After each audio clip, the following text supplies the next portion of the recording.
moins de 2 heures après sa plongée en direction du Titanic, le dimanche 18 juin, le sous-marin qui abritait 5 personnes a disparu des radars.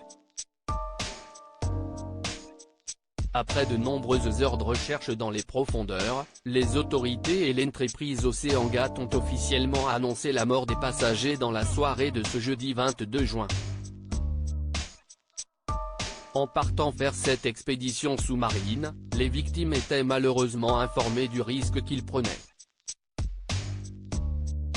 En effet, avant de monter à bord de l'appareil, chaque voyageur a dû signer un document stipulant que l'issue pouvait leur être fatale. Une information qu'a révélée le scénariste Mike Rice auprès de la BBC et relayée par nos confrères de Closer. Ce dernier, ayant déjà emprunté le sous-marin OceanGate, a été confronté à cette situation.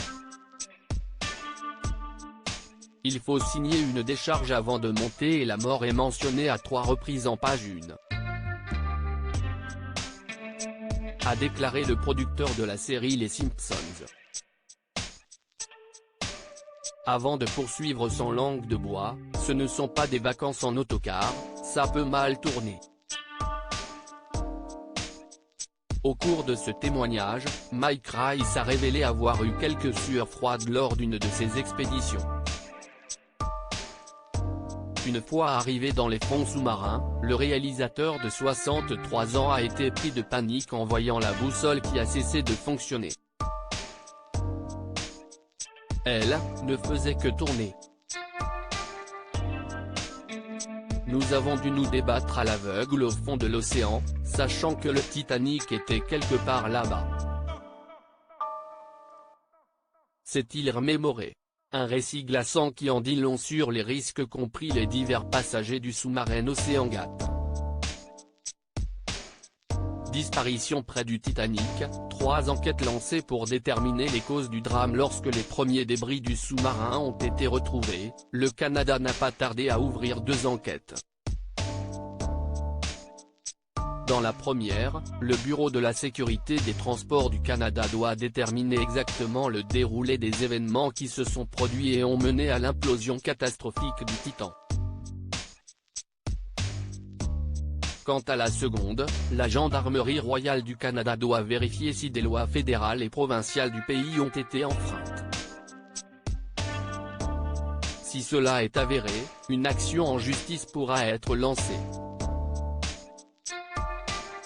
Si l'enquête de la BTS dure en moyenne entre 18 et 24 mois, les autorités ont expliqué tenter d'agir plus vite, car nous savons que tout le monde veut des réponses, notamment les familles.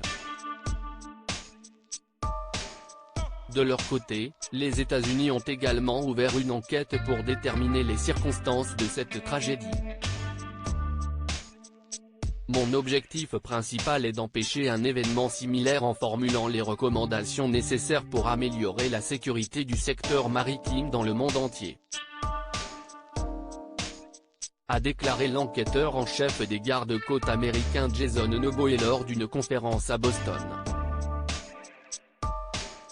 Une collecte des débris du navire submersible est actuellement en cours afin de déterminer si des poursuites judiciaires peuvent être envisagées. Malgré les conclusions tragiques, cette affaire est loin d'être terminée. Creative Photo, OceanGate Expédition via Best Images.